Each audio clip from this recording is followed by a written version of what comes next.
Do it. So I just want to say, you know, welcome to everybody. We're thrilled to be here in the Venture Cafe virtual session again this week. And I just want to give them a shout out, and to you, Eileen, for continuing to do such great programming. There's some really cool stuff happening again this week.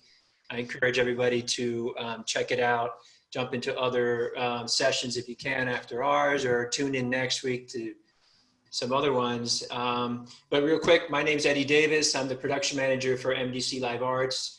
For those of you who don't know, we're a performing arts presenter based out of Miami-Dade College. Tonight, we're really excited to present a special session. This is called Livestream Your Soundscape, on the topic of acoustic ecology or eco-acoustics, which includes the practice of deep listening. So, you know, we're going to be exploring this with artist Fereshteh Toosi. She is an artist in residence at MDC Live Arts as part of our Live Arts Lab Alliance program, also called LALA.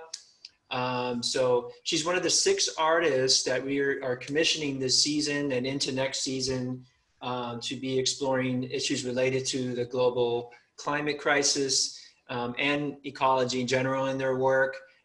Which is part of MDC Live Arts' Eco-Cultura initiative, which is a series of performing arts events that are intended to spark dialogue and advocacy, and ultimately action around the environmental crisis that we're facing. Last week was Earth Week. We presented several virtual performances featuring artists from across the country. And some really action-packed conversations as well with activists who are working on the front lines of the climate crisis. So if any of you missed any of that programming, please check out our website. Please check out our Facebook page to replay any of that content. It's all there. Again, tonight, Fereshteh, I want to introduce you briefly. She's a media artist who's been exploring the intersection of nature and ecological issues in her work for some time. She describes this work embodied experiences, exchanges, sensory inquiries.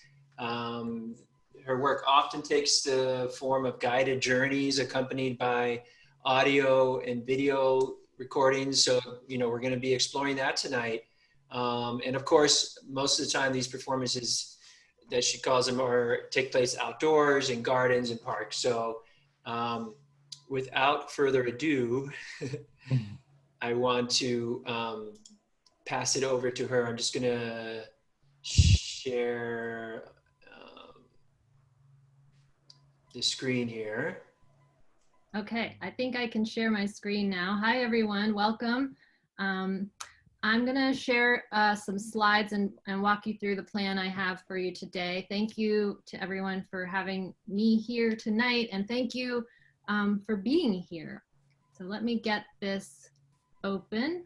Of course, now that I closed it, it's missing. Hold on a second. I'll just share my whole desktop, even though I have a lot of files all over it, and I didn't want you to see that, but I think it's okay. So this is Livestream Your Soundscape. I'm Fereshteh Toosi. Thank you for having me here. And also, I want to thank you for making time, carving out time in your schedule to just make space for this. I know there's a lot of things we could be doing with this time, and so I'm really grateful that you're here with me and with each other. The agenda that I have for you, I just wanted to lay it out for you so you know what to expect.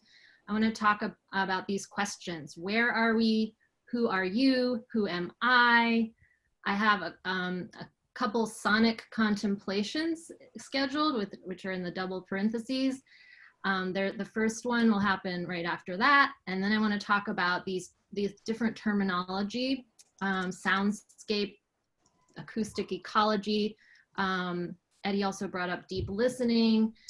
Those are terms which you may or may not have heard before. So we'll just kind of try to wrap our mind around that. And then we have the sonic contemplation 2. And then we're going to talk about this idea of or what is Dawn Chorus Day and how can we celebrate it with a live stream? So let's get started. So this question, where are we? You might be wondering, what is that about? So, you know, this is all these Zoom meetings, these video calls, Google Hangouts, all of this makes it feel like we're in this non-place. But in fact, the place I'm speaking to you from is a very particular kind of place. And because I'm interested in environmental and ecological issues, it's really important for me to kind of pause and talk about that a little bit. Where I am is important, and where you are is very much what's at the heart of this work of Soundscape. So it's also important for me because my family came here when I was a baby. My ancestors are in a country far away in Iran.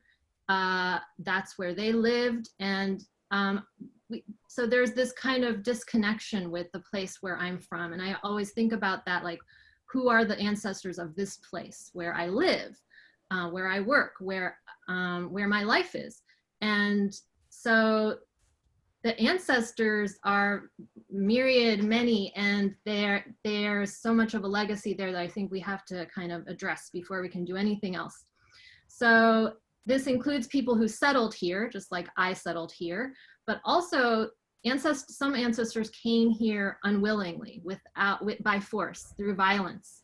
And so that history is part of this conversation too. So I'm doing what some people call a land acknowledgement right now. This is actually a topic that was covered not too long ago on an MDC Live Arts event that you can actually see the archive of on Facebook Live. We can share that link with you. But I wanted to share my kind of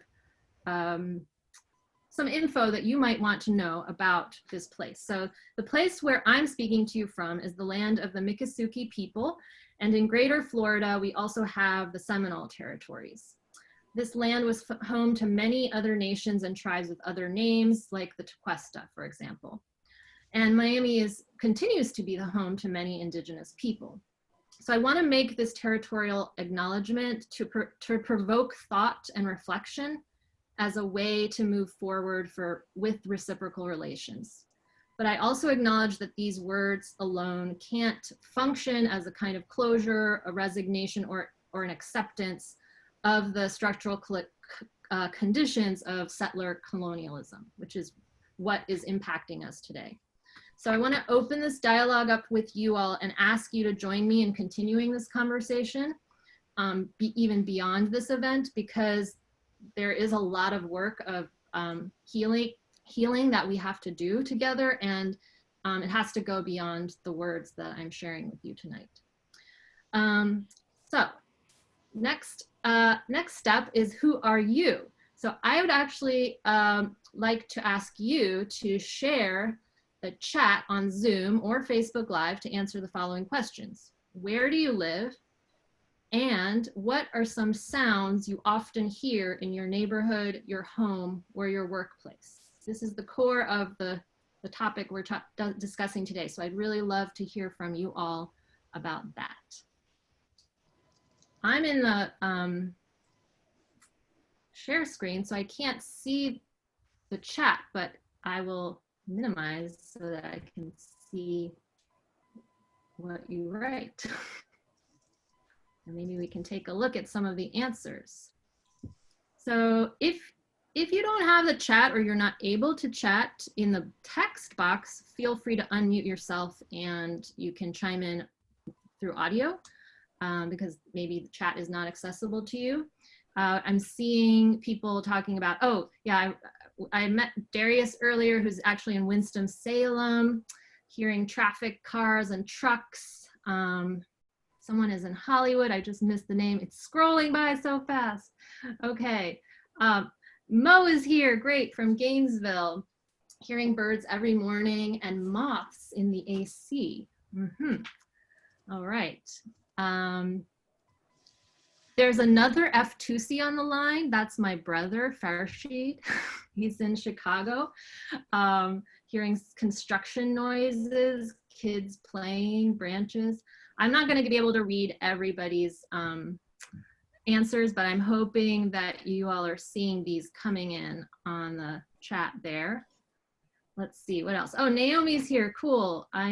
Naomi's in Columbia, South Carolina, and says, I've been hearing a barred owl and, oh, it just went away, and lots of birds in the backyard, along with squirrels and tree frogs in the evening. Eileen must have mentioned something earlier, but also lawnmowers and Spanish music at the neighborhood's pool parties. Pool parties, what the?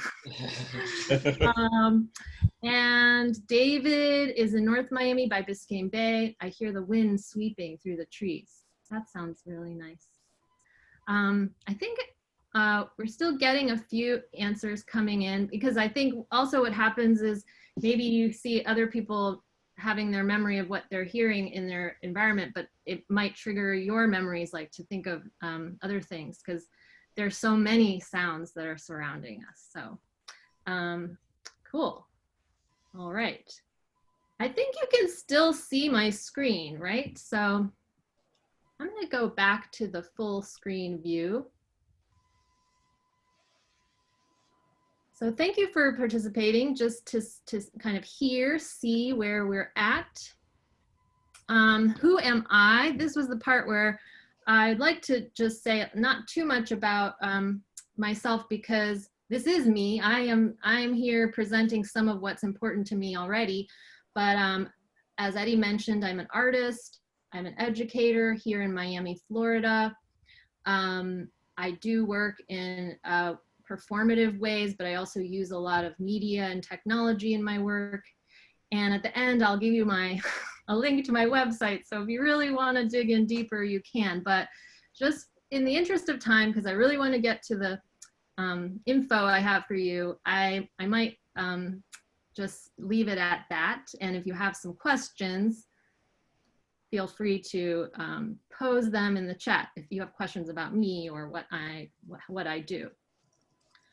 So I wanted to start with this sonic contemplation 1, which is a practice from yoga. And this contemplation asks us to listen inward, okay? So it's called Bhramari Pranayama. So Bhramari is a kind of black bee, and pranayama refers to breath practice in yogic traditions. So maybe some of you have done it. If you haven't, I'm going to demonstrate, and I'm going to ask you to do it with me. So actually, I think I would like to see you again. Oh, so when I do this, do you see my my Zoom window? Yes. Yes. Okay. That's weird. Okay, so I'm going to stop sharing for a moment, and so we can all see each other. But what this pranayama consists of is basically, there's a few ways you can do it, but you're basically going to be covering your ears, and in the more traditional practice, you also cover your eyes, and then you create a humming sound with your breath, just like a bee does, and you're listening to that internally. So I'll show you a couple of options you can try. So if you just want to try it without covering your eyes, you're going to use the tragus, the little flap on your ear. You don't want to stick your finger in your ear. So you're going to just close your ear with the flap. And I do it with my thumb, because that way I can cover my eyes with my hands. I can't hear myself, but you could also do it where you kind of do it more across your face. If you don't like covering your eye, you can do it along your skull. Any of these options is fine. I'm going to demonstrate this traditional one, just gently covering my eyes, covering my ear flaps. And we're going to do 6 breaths. And I actually before we start, I'd like to be able to hear you. Maybe you want to hear me, but I'd like to be able to hear you. So if you want to unmute yourself now, because we're all going to be humming, but we're not going to really hear because our ear flaps will be closed. But there's something there just to broadcast. Again, this idea of broadcasting, but also listening inward is happening at the same time. So is everyone where they want to be? Let's get started. I'm going to guide you through it. So covering your eyes, closing your ear flaps, and just listen to your breath just normally. Normally listening to your breath. And then change your breath to have a humming sound. And I'm going to let you do that on your own time, just 6 different breaths. A humming sound, you can try high hums or low humming.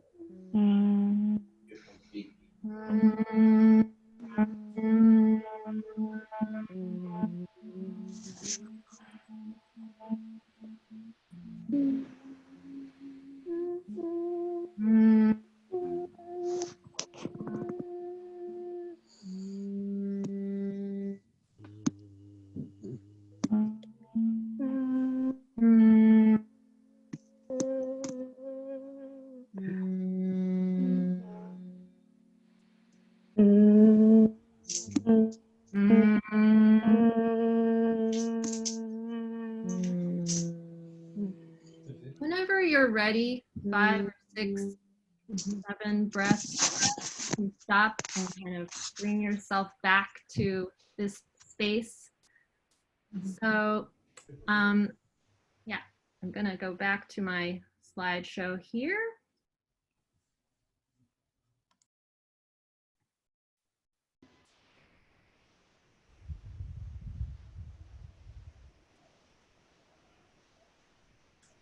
So that's Bhramari Pranayama. I want to give a shout out to my friend Adam, who is a yoga teacher and an artist in Chicago, who did this in a class I got to take with him the other day, because he does online classes. And I was like, oh yes, this is amazing, just to think about different practices that ask us to turn our attention to breath and to sound in different ways.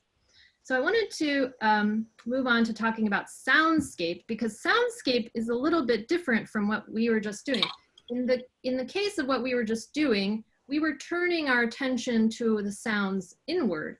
But in fact, soundscape asks us to turn our attention to sounds outward. What is happening in a particular environment is what we refer to as a soundscape, all the sounds that are happening in a particular environment.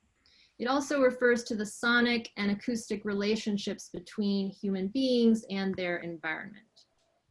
Other question I have for you, do you see the controllers that I have? If someone can just give a shout out of yes or no. No. Oh, that's good. Okay, so there's these 2 words that are coming up, sonic and acoustic. I think some of you here are musicians and actually sound artists, so you may have a lot of experience with these words, but just in case, I wanted to mention that there are these 2 words that are kind of going back and forth here. Sonic mostly refers to things relating to sound, and acoustic is often used when relating to the sense of hearing. Now, people use these terms and interchange them back and forth. That happens a lot in lots of, kind of vernacular, jargon of different genres, but I just wanted to kind of point that out, that we're using them in slightly different ways. Okay, so soundscape also includes the listener's perception of sounds heard in an environment, how that environment is understood by those living within it. So Barry Truax refers to this, a person you might want to look into if you're interested in soundscape. It also is a word that sometimes people use to refer to musical compositions or field recordings or composed sound designs. In this workshop, I'm not using it in that way. I'm using it in the the couple of slides beforehand, I'm using in the way of thinking about the sounds of your environment. Additionally, I wanted to just point out that you might notice this kind of connection between the term soundscape and landscape. And there's actually another way to that kind of connect this idea of what a soundscape is, that idea of the sound mark. So Marina Guzzi has this really nice piece about her work with soundscape studies on the Smithsonian website, the Folkways website, and or is it the Folk Life website? Anyway, I can send you the link if you want, but she says the things that make the soundscape of a place different from any other place in the world could be referred to as a sound mark. So all the things that you all were writing about in the chat, the distinct sounds that were very particular to your neighborhood, to your office, to your apartment, those are all sound marks. So another term that I wanted to just talk about, because it comes up in the description for the way I'm working, and I know maybe there's like 1 or 2 people on this call who've worked in this way before, is this notion of acoustic ecology. Acoustic ecology simply refers to the study of soundscapes, and sometimes you might hear it called soundscape ecology or soundscape studies, the study of soundscapes. There are also a couple other terms you might run into, like bioacoustics and eco-acoustics. As far as I've experienced these terms, they come up mostly when people are talking about more scientific studies of sound. So these are not, again, like, because it's language, people use them in different ways in different contexts. But so, you know, this is one definition.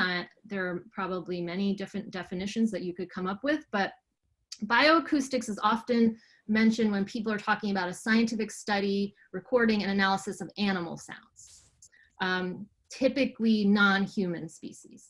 Ecoacoustics was actually developed as a way to talk about something a little more broad, or a more interdisciplinary. So there is this International Society of Ecoacoustics, and they define their work this way. Ecoacoustics operates in all types of terrestrial and aquatic ecosystems, extending the scope of ecoacoustics, the scope of acoustics and bioacoustics. So I wanted to do another sonic contemplation. This is our second one.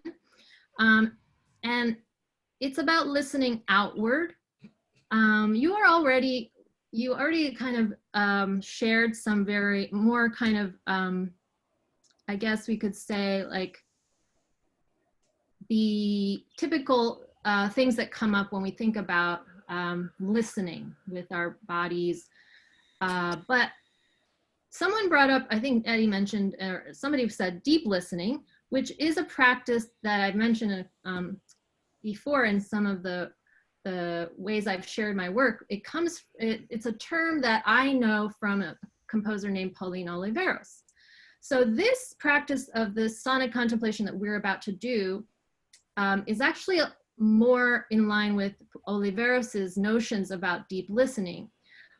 She very much, in her philosophies, talked about that listening is not an act of just that happens with ears or hearing, that there's something that you are receiving the world through your whole body. So I won't get into her work too much right now, but I definitely recommend it. This, what does post-fossil fuel sound like, is a meditation, that an invitation to think about sound and our environment, that was originally written by Brett Bloom, who's a friend of mine. I went to an event that you see here in Wisconsin on Nancy Clem's land, and he had a gathering that he collaborated on with different people. And his work is a meditation, but also asks us to think beyond this realm of hearing. So I'm going to read the invitation to you, and I'm adapting it because the original version of this was, what does post-fossil fuel Illinois look like? Or sorry, sound like? And I'm asking you to just think about, what does post-fossil fuel, you know, fill in the blank, your place, or even the world sound like? And this is all kind of up to you and how you interpret it. There's no right or wrong way to do this. And if you also want to opt out, you don't have to do this. But this is the invitation you're going to do on your own, just as we sit here. So take a moment to kind of get comfortable, which I should have said before when we were doing our breath work, maybe with your feet on the floor, feeling comfortable, however you're sitting, or maybe you're standing. You're invited to undertake this sonic meditation. Take a moment to settle into this place gently. Keep full awareness of where you are as you close your eyes. Move your attention across your body and relax any tense muscles.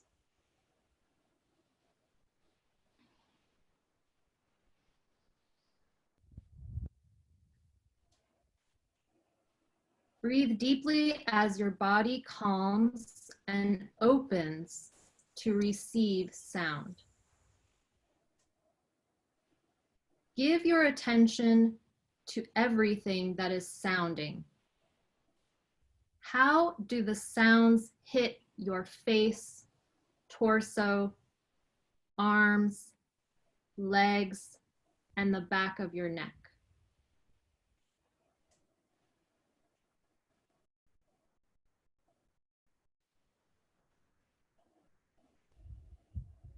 How many of the sounds come from things or relationships that rely on petroleum or fossil fuels?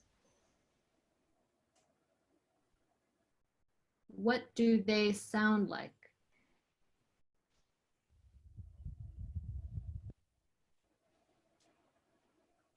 How many of the sounds come from things that do not need to rely on petroleum or fossil fuels?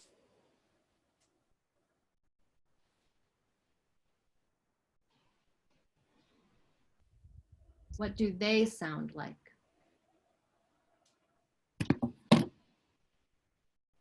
Is there a balance between the kinds of sounds, or is something dominating your attention?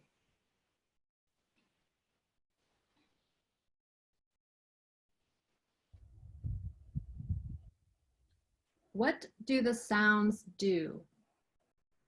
What reactions do you have to them?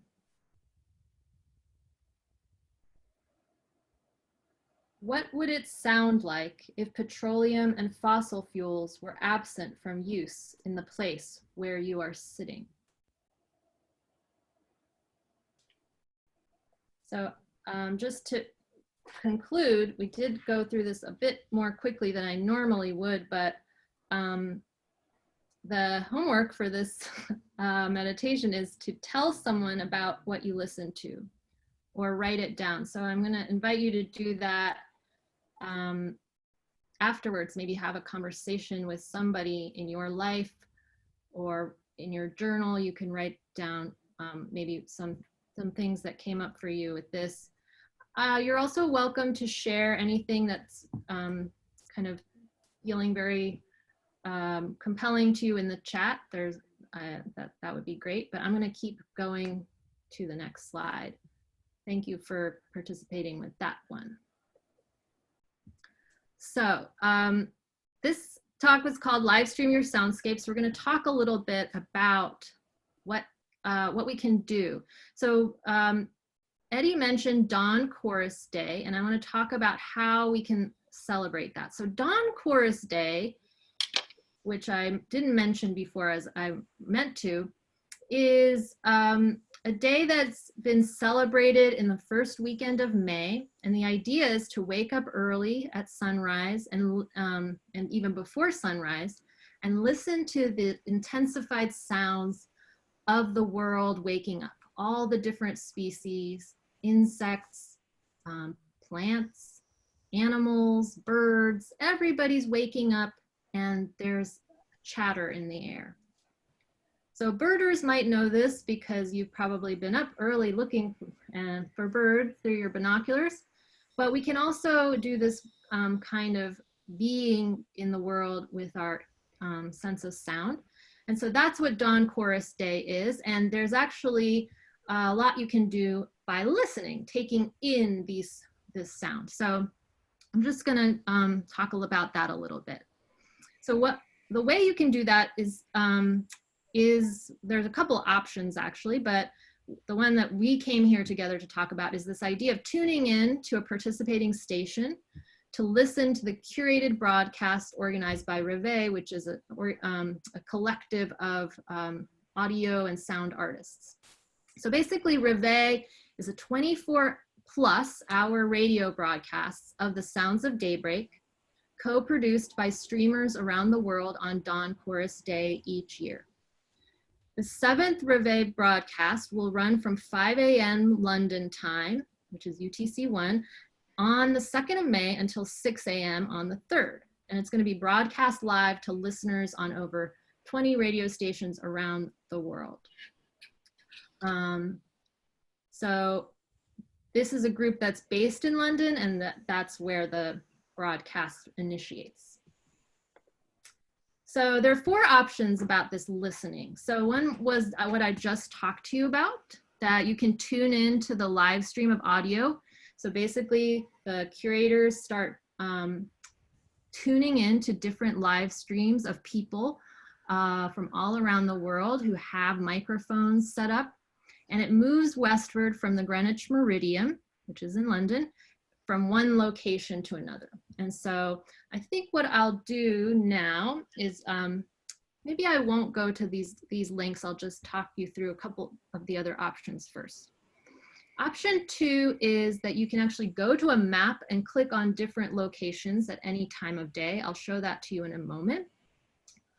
Option 3, which MDC Live Arts has been promoting, and I welcome you to join me, is that I'm going to be live streaming my yard from Miami. And you can actually go to this link that I'll share with you, this stuff afterwards, and you can listen to me.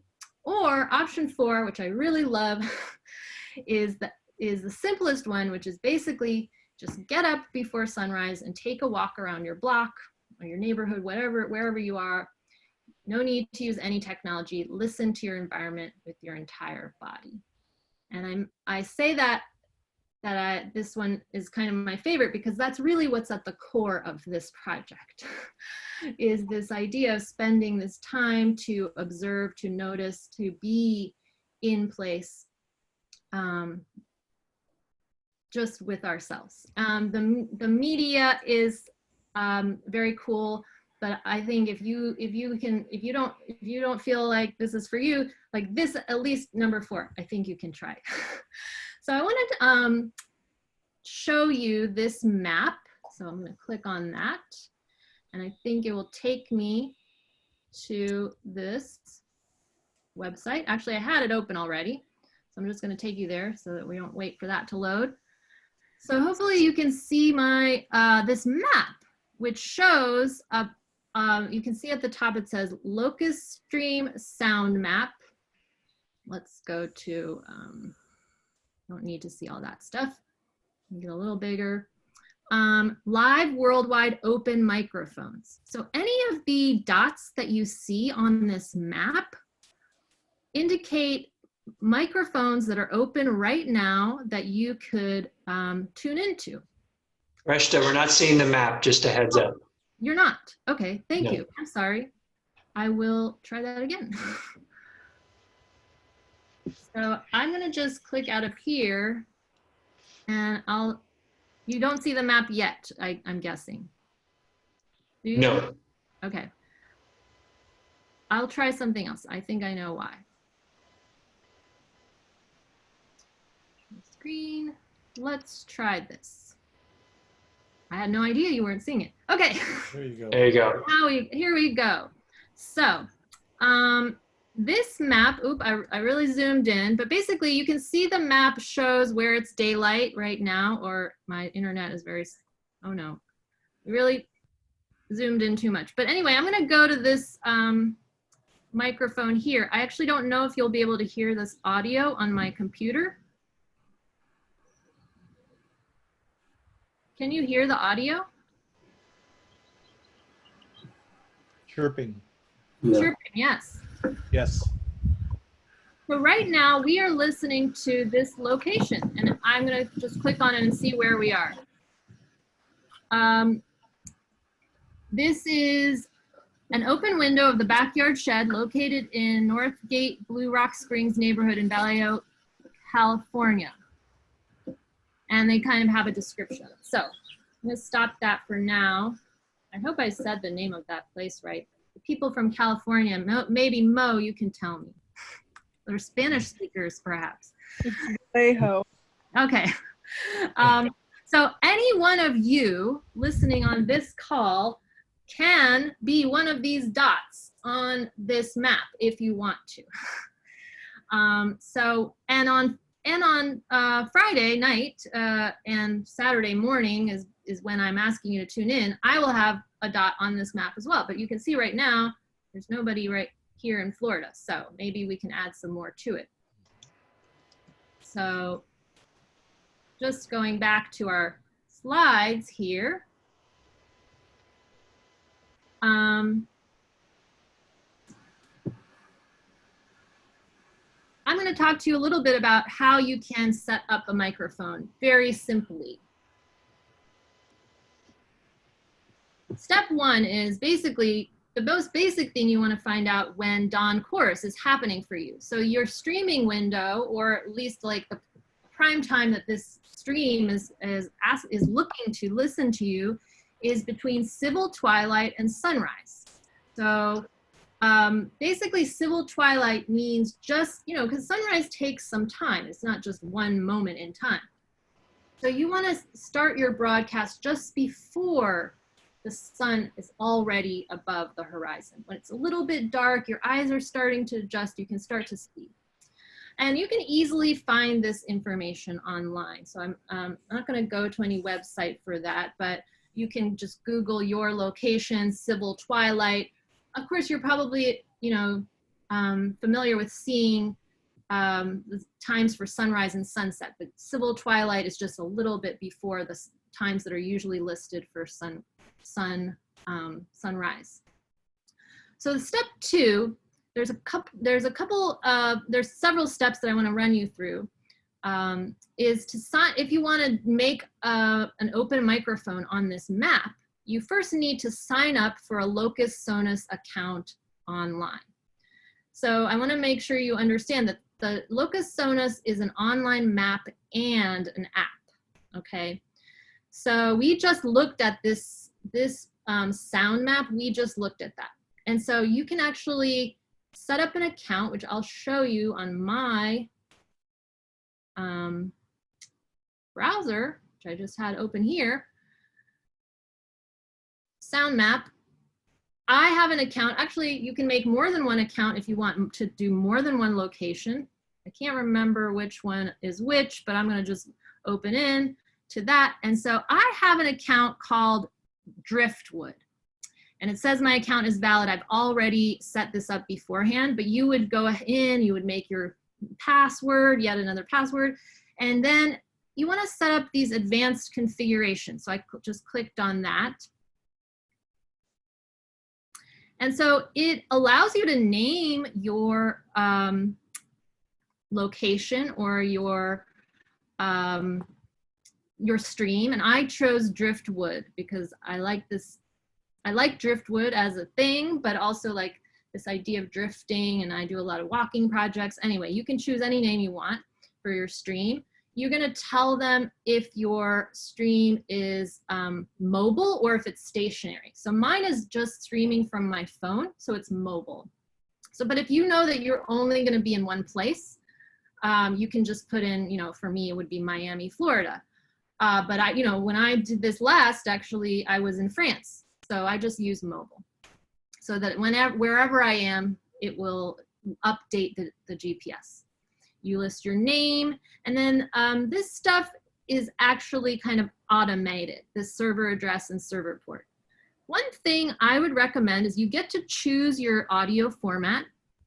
I love OGG, but it's not supported by some browsers. So actually recently I learned that I had a problem trying to live stream from France to Miami, and I'm now going with MP3 because it's better supported on most browsers because they did all these updates with the configurations of audio.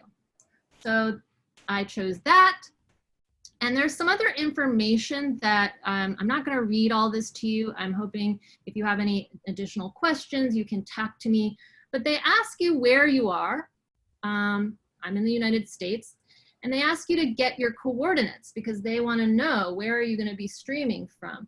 Again, if you're mobile, you might want to choose the place you're usually at. So I chose this location because of the live stream I'm doing for this weekend. I can easily find that information in Google Maps, and it kind of explains that here. And then you can actually write more information, which I haven't done. There's actually other places to do that too, which I'll show you in a moment. But if you leave all that, blank, it's okay. You still have your stream. So I want to go back to my slideshow just to show you that. We talked a little bit about opening a new microphone and the advanced configurations, and I mentioned that I recommend using MP3. Okay, and any of you who are more into web development and stuff can say more about that, but we're gonna keep going forward. Step 3 is to download the Locus Sonus app on your phone. So I have the app here on my phone, and basically I can open the app. Where's it? I have too many apps now. Where the heck did it go? You download the app on your phone, and you basically are going to connect this app, which is a free download on iOS or Android, to know that you have an account on that map now. And all you have to do, actually, once you open the app, oh, here it is. It's a very simple app. There are very few bells and whistles. There's not a lot you can do with it except open your microphone or close your microphone, right? So that's all this app does. But the app will take over your phone. So if you're doing this for a few hours, you might want to have your phone plugged in. So basically we're going into step 4 right now. Start streaming. On your phone, you're going to enter your account stream name. I'm not going to show you the app, but you're going to include your password. And I don't really do anything with the quality setting because I already did that, but there isn't, again, there aren't very many features there. So there's only one button on the app. When I open it, I say start, and then the moment I do that, my microphone is open to the world. And as I mentioned, I recommend connecting a battery or keeping it plugged in so you can stream for longer. And I also recommend making and using a windscreen for your phone is what it should say. Now, I think some of you are audio people, you know that a windscreen is basically something you can you see this? Something you can put on a microphone. We've probably seen these, or sometimes they're made with foam, right? This is another traditional microphone windscreen. Now, our phones didn't come with windscreens, so you can use something like fake fur. You can use something like foam that you have, like, maybe some craft stuff. You can use a little piece of a sock. It doesn't have to be like a big deal. And I'm sure if you Google DIY windscreen for my mobile phone, you can find some ideas. But it's just going to it's not going to be the the most ideal situation, but it's going to cut a little bit of any wind that's happening, because you don't want that sound of happening on your stream. Now, then again, this is talking about using the phone as your microphone. Now, that's the most basic way to do it for people who don't have any gear. And your microphone on your phone is not too bad, but if you have the option, step 5 is consider connecting an external microphone. So a portable recorder you could use has the ability to work as an audio interface, and it can connect to an iOS or Android phone with the right adapter. So I have a Zoom, for example, and I could use this as the interface to my phone.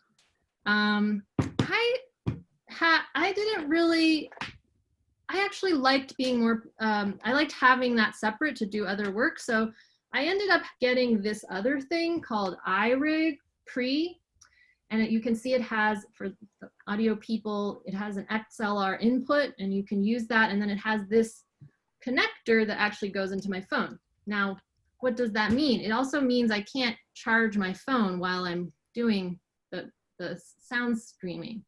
So there are, you know, pros and cons to this. But that's another option. There is a camera adapter, a USB camera adapter for example, for iPhones that you can use to USB connect to more professional recording equipment. I'm not dwelling on this one for now because I'm guessing most of you may not have this stuff. But for those of you who do, there are lots of configurations on the Reveille website that you can look into. And maybe we can just glance at that. I know we're running low on time. So the last couple of steps, step 6 is make a profile for your new stream by signing up so it will be featured in the Reveille broadcast. Now, you don't have to do this, but if you want to be part of the big stream that is moving around the world, that's curated by these different radio producers and sound artists, you could include yourself on that list. If you just want to open up your microphone, you don't have to, you know, you can do it at any time of year also. So this is not just only for this weekend. I'm not sure if I mentioned that, but you can do this at any time. But if you want to be a part of this event, then they're asking you to sign up so that they know that you're out there and you want to be involved. And I might show you that in a moment, but I wanted to get to the last couple of steps. Step 7, tell people what you're doing. Share the URL to your stream online. You can use the following tags and hashtags.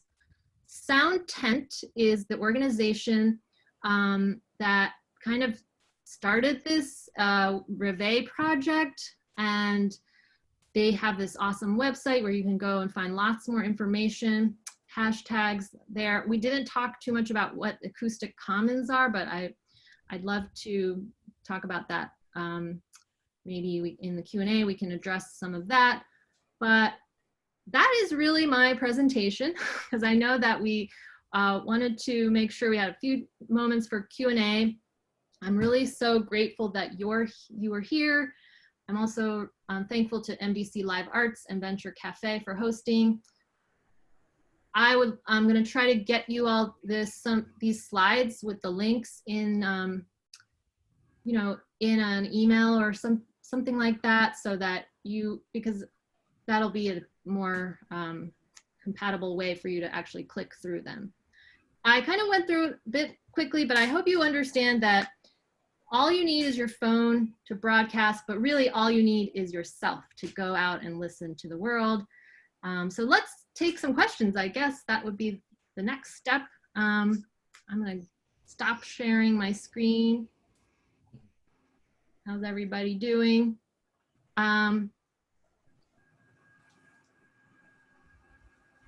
Oh, I hope you started seeing, you said you weren't able to see the something. I don't know what time that was. There was a question. Maybe we can, if you have a question, you can also unmute yourself too. Mm-hmm. If you were able to follow along all those links and stuff. Yes, Fereshteh, there was a question about where to sign up. And as you mentioned, we'll be sharing your deck, which has some links in it. And there are some other links that I placed in the chat, which have a direct link to your stream for Saturday and for the general sound map. But I think Laurencia was asking just about in general a slide with all the links. So that will be in the deck that we'll be sharing with everyone.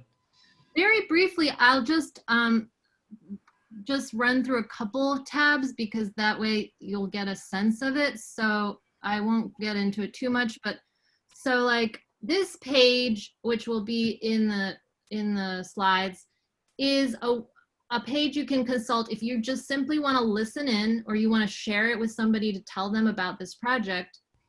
You can see there are several different participating stations. Radius in Chicago are awesome people. I don't know all the others, but there are many ways you can tune in different kind of, you know, with the people who are doing this kind of work in your area, if they're involved. But this one is the kind of primary hub. So there's lots of different people involved in trying to like share this broadcast.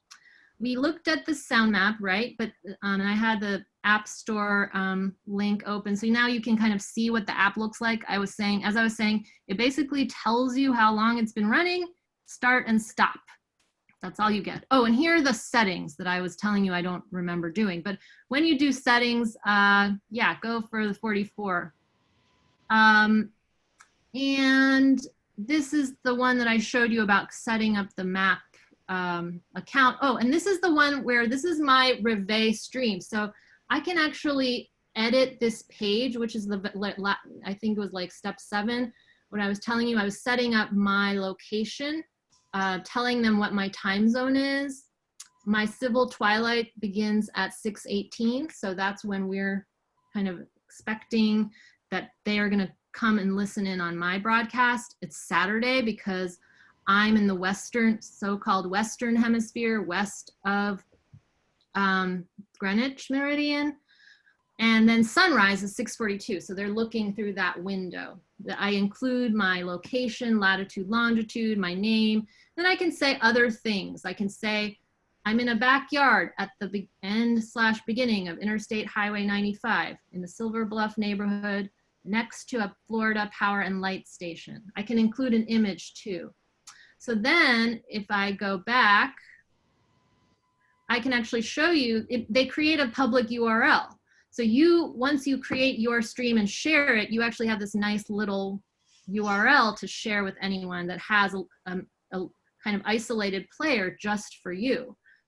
And has your info on it. And maybe I'll add a picture at some point.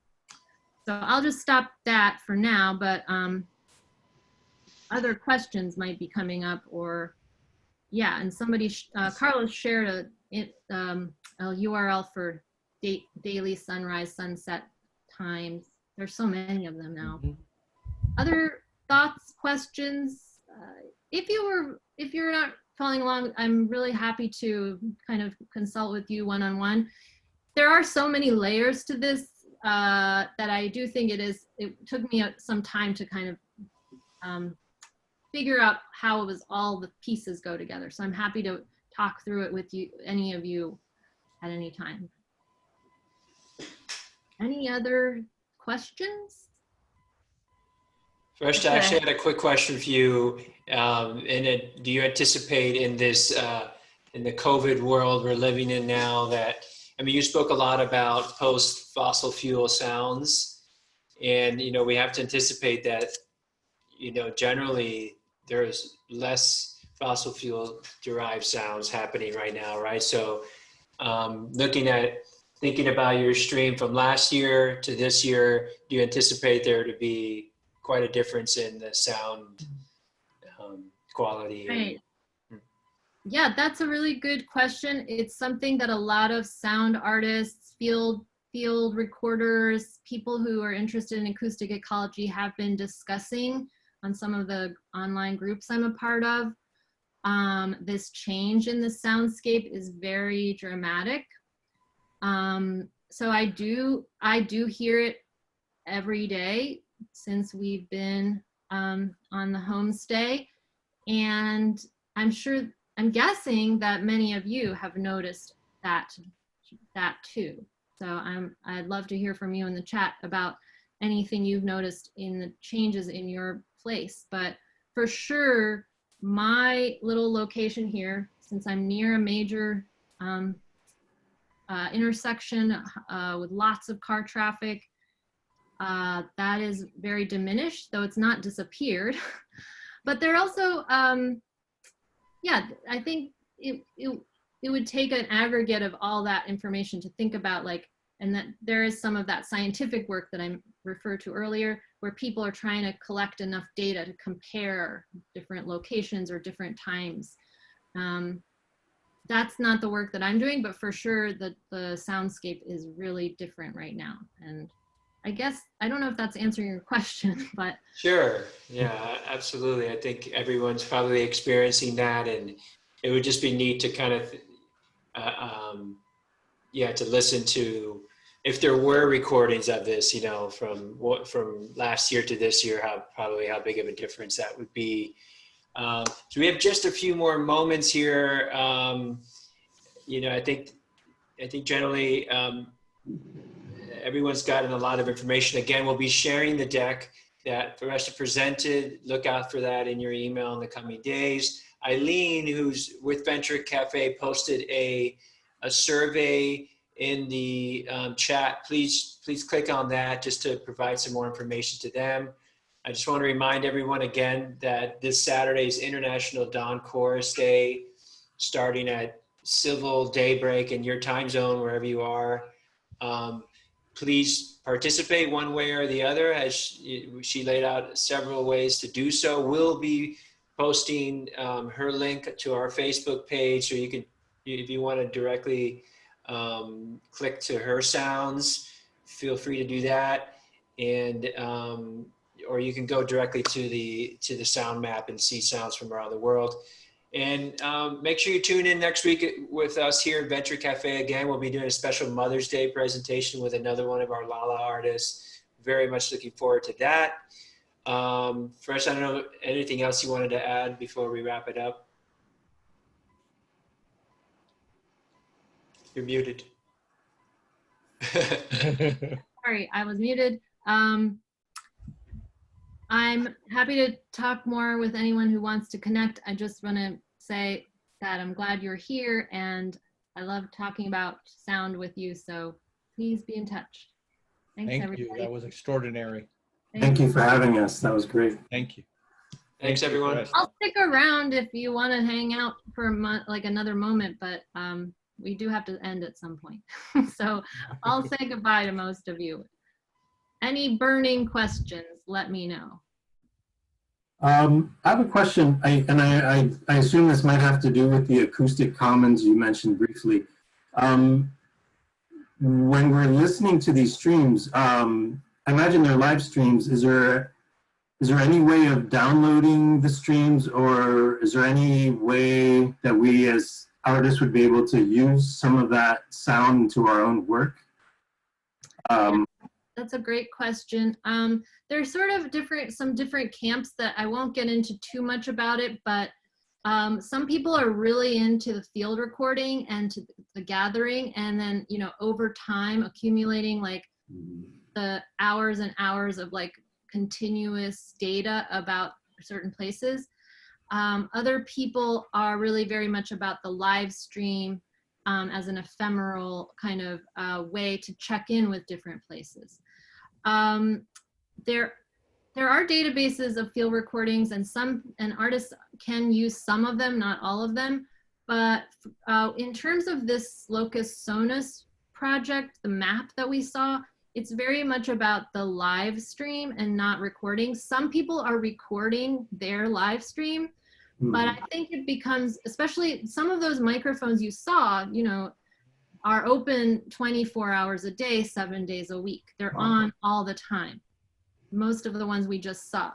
So I think the bigger kind of goal for Sound Tent and the Reveille Collective is to have more open microphones that are live, not necessarily more recordings. They want to encourage people to have more long-term microphones. So So by inviting you to do it this weekend, then the next thing is, oh, maybe you did it this weekend, you saw, oh, it's possible that I can set up all the technology, and then maybe you go to the next level and do a longer 24 hours, 7 days a week stream. But they're very much invested in the